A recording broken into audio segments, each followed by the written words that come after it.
اور وہ بیوہ یا مطلقہ سے بیاہ نہ کریں گے، بلکہ بنی اسرائیل کی نسل کی کنواریوں سے یا اس بیوہ سے جو کسی کاہن کی بیوہ ہو۔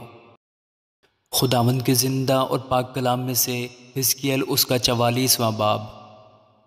تب وہ مجھ کو مقدس کے بیرونی پھاٹک کی راہ سے، جس کا رخ مشرق کی طرف ہے، واپس لایا، اور وہ بند تھا۔ اور خداوند نے مجھے فرمایا کہ یہ پھاٹک بند رہے گا اور کھولا نہ جائے گا، اور کوئی انسان اس سے داخل نہ ہوگا، چونکہ خداوند اسرائیل کا خدا اس سے داخل ہوا ہے، اس لیے یہ بند رہے گا۔ مگر فرمان روا اس لیے کہ فرمان روا ہے، خداوند کے حضور روٹی کھانے کو اس میں بیٹھے گا۔ وہ اس پھاٹک کے آستانہ کی راہ سے اندر آئے گا اور اسی راہ سے باہر جائے گا۔ پھر وہ مجھے شمالی پھاٹک کی راہ سے ہیکل کے سامنے لایا، اور میں نے نگاہ کی اور کیا دیکھتا ہوں کہ خداوند کے جلال نے خداوند کے گھر کو معمور کر دیا، اور میں منہ کے بل گرا۔ اور خداوند نے مجھے فرمایا، اے آدم زاد، خوب غور کر اور اپنی آنکھوں سے دیکھ، اور جو کچھ خداوند کے گھر کے احکام و قوانین کی بابت تجھ سے کہتا ہوں اپنے کانوں سے سن، اور گھر کے مدخل کو اور مقدس کے سب مخرجوں کو خیال میں رکھ۔ اور تو بنی اسرائیل کے باغی لوگوں سے کہنا کہ خداوند خدا یوں فرماتا ہے کہ اے بنی اسرائیل، تم اپنی تمام مکروہات کو اپنے لیے کافی سمجھو۔ چنانچہ جب تم میری روٹی اور چربی اور لہو گزرانتے تھے تو دل کے نامختون اور جسم کے نامختون اجنبی زادوں کو میرے مقدس میں لائے، تاکہ وہ میرے مقدس میں آ کر میرے گھر کو ناپاک کریں، اور انہوں نے تمہارے تمام نفرت انگیز کاموں کے سبب سے میرے عہد کو توڑا، اور تم نے میری مقدس چیزوں کی حفاظت نہ کی، بلکہ تم نے غیروں کو اپنی طرف سے میرے مقدس میں نگہبان مقرر کیا۔ خداوند خدا یوں فرماتا ہے کہ ان اجنبی زادوں میں سے جو بنی اسرائیل کے درمیان ہیں، کوئی دل کا نامختون یا جسم کا نامختون اجنبی زادہ میرے مقدس میں داخل نہ ہوگا۔ اور بنی لاوی جو مجھ سے دور ہو گئے جب اسرائیل گمراہ ہوا، کیونکہ وہ اپنے بتوں کی پیروی کر کے مجھ سے گمراہ ہوئے، وہ بھی اپنی بد کرداری کی سزا پائیں گے۔ تو بھی وہ میرے مقدس میں خادم ہوں گے، اور میرے گھر کے پھاٹکوں پر نگہبانی کریں گے، اور میرے گھر میں خدمت گزاری کریں گے۔ وہ لوگوں کے لیے سوختنی قربانی اور ذبیحہ ذبح کریں گے، اور ان کے سامنے ان کی خدمت کے لیے کھڑے رہیں گے، چونکہ انہوں نے ان کے لیے بتوں کی خدمت کی اور بنی اسرائیل کے لیے بد کرداری میں ٹھوکر کا باعث ہوئے۔ اس لیے میں نے ان پر ہاتھ چلایا، اور وہ اپنی بد کرداری کی سزا پائیں گے، خداوند خدا فرماتا ہے۔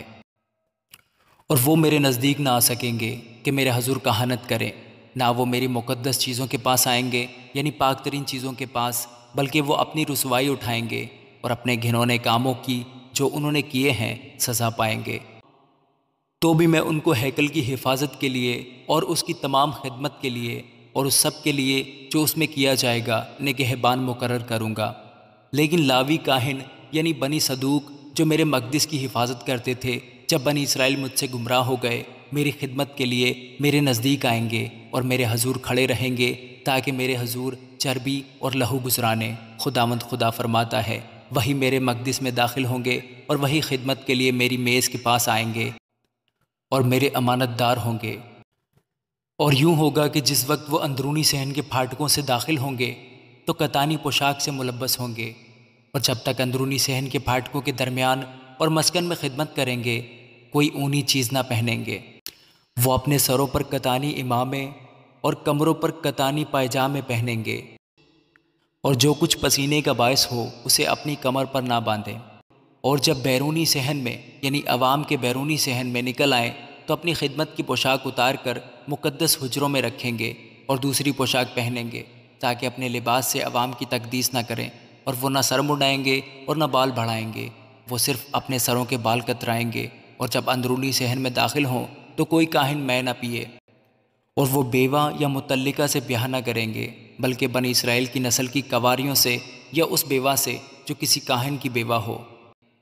اور وہ میرے لوگوں کو مقدس اور عام میں فرق بتائیں گے، اور ان کو نجس اور طاہر میں امتیاز کرنا سکھائیں گے، اور وہ جھگڑوں کے فیصلے کے لیے کھڑے ہوں گے اور میرے احکام کے مطابق عدالت کریں گے، اور وہ میری تمام مقررہ عیدوں میں میری شریعت اور میرے آئین پر عمل کریں گے اور میرے سبتوں کو مقدس جانیں گے۔ اور وہ کسی مردہ کے پاس جانے سے اپنے آپ کو ناپاک نہ کریں گے، مگر فقط باپ یا ماں یا بیٹے یا بیٹی یا بھائی یا کنواری بہن کے لیے وہ اپنے آپ کو ناپاک کر سکتے ہیں۔ اور وہ اس کے پاک ہونے کے بعد اس کے لیے اور 7 دن شمار کریں گے، اور جس روز وہ مقدس کے اندر اندرونی صحن میں خدمت کرنے کو جائے تو اپنے لیے خطا کی قربانی گزرانے گا۔ خداوند خدا فرماتا ہے، اور ان کے لیے ایک میراث ہوگی، میں ہی ان کی میراث ہوں، اور تم اسرائیل میں ان کو کوئی ملکیت نہ دینا، میں ہی ان کی ملکیت ہوں، اور وہ نظر کی قربانی اور خطا کی قربانی اور جرم کی قربانی کھائیں گے، اور ہر ایک چیز جو اسرائیل میں مخصوص کی جائے انہی کی ہوگی، اور سب پہلے پھلوں کا پہلا اور تمہاری تمام چیزوں کی ہر ایک قربانی کاہن کے لیے ہوں، اور تم اپنے پہلے گندھے آٹے سے کاہن کو دینا تاکہ تیرے گھر پر برکت ہو، پر وہ جو آپ ہی مر گیا ہو یا درندوں کا بھاڑا ہوا، کیا پرند کیا چرند، کاہن اسے نہ کھائیں۔ آمین۔